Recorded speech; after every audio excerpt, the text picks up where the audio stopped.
व्यासपीठावर उपस्थित असलेले प्रमुख पाहुणे, मान्यवर, आज आपण वेळेचा वेळ काढून कार्यक्रमाला उपस्थित राहिला, त्यामुळे कार्यक्रमाची शोभा वाढली. त्यामुळे मी सर्वांचे मनपूर्वक स्वागत करतो. ज्यांच्या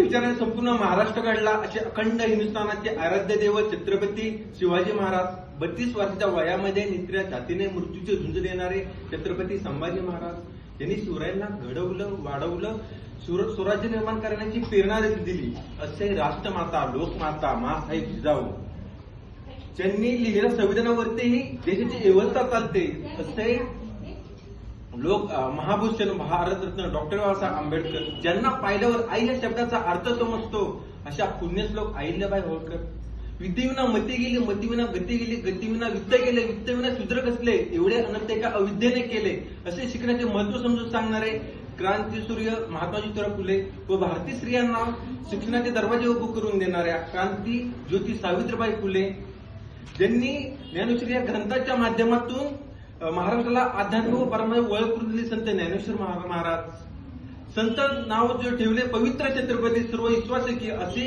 शिवरायांचा गौरव करून छत्रपती शब्दाला जन्म घालणारे संत जगद्गुरु तुकाराम महाराज, अशा संत महंत महापुरुषांना मी सागर विनम्र अभिवादन करतो.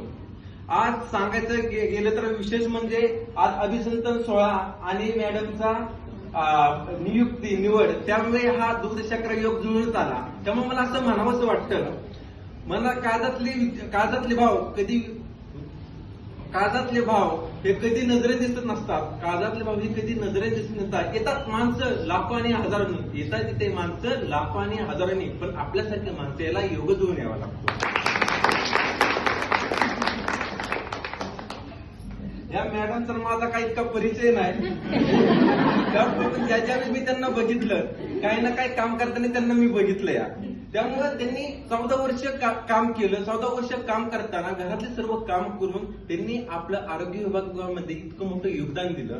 त्यामुळे त्यांच्याकडून मला असं त्यांचा विचार मला असं म्हणावंसं वाटतं, त्यांनी असा विचार केला असेल असं मला वाटतं, जोपर्यंत मी जिंकत नाही, जोपर्यंत मी हरत नाही, तोपर्यंत मी लढत राहीन. मला लढता येत नसेल तर मी उड्या मारता येत नसेल तर मी चालत राहीन, चालता येत नसेल तर मी रांगत राहीन, रांगता येत नसेल तर मी सरपटत जाईन, आणि सरपटाही येत नसेल तर मी घासत जाईन, पण पुढे जाईन. कारण मित्रांनो आणि ताईंनो, हे उभे आहे.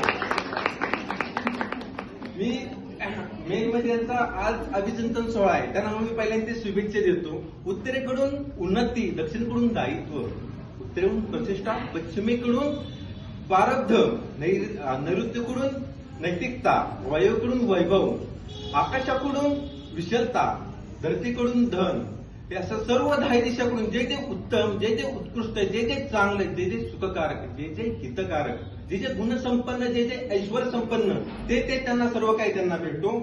आणि त्यांच्या मनातील आणि त्यांच्या डोळ्यातील स्वप्न प्रत्येक सत्यामध्ये उतरून वाटचालीच्या कार्यासाठी वाचायला घडत राहो.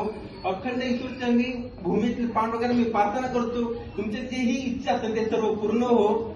आणि बोलण्यासारखं खूप आहे, सांगण्यासारखं पण खूप आहे, फक्त काळाच्या आणि वेळेच्या बंधनात आपण सर्वजण अडकलो आहे, त्यात माहिती कशी सुटका होणार, त्यामुळे मी ते थांबतो. धन्यवाद.